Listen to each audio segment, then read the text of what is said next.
এই যে আমি বাজারে গিয়েছিলাম, বাজার থেকে এই যে ভালো জাম দেখেছি ছেলের জন্য আর আমার জন্য। সিজনের প্রথম ফল যে জিনিসটা উঠবে আমার বাবা সেই জিনিস একদম প্রথম ফলটা আমাদের জন্য নিয়ে যেত। ভালো দেখে আমরা 4 ভাই বোন তো খেতাম এবং আশেপাশের লোকদেরও দিত। আমার মা বাবা মানুষদের খুব খাওয়াতে পছন্দ করে, দিতে পছন্দ করে। আমরা ছোটবেলায় কিভাবে জাম খেতাম, গ্লাসের ভিতর জাম আর নুন দিয়ে একটা বাটি চাপা দিয়ে ভালো করে ঝেঁকে নিতাম, ঝেঁকে নিয়ে ওই জামটা নরম হয়ে যেত, ওই জামটা গালে দিতাম, কি শান্তি খেয়ে। আবার কখনো কখনো ওই যে নুন লঙ্কা দিয়ে জামটা ভালো করে চটকে নিতাম, ওই জামের ওই যে রসটা বেরোতো ওইটাও খেতাম।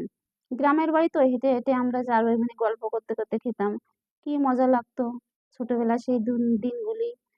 আর আমার বাবা আমাদের ভীষণ ভালোবাসতো। এখন আমার বাবার থেকে মার থেকে আমি অনেক দূরে থাকি ভাই বোনের থেকে। আমি ওদের খুব মিস করি।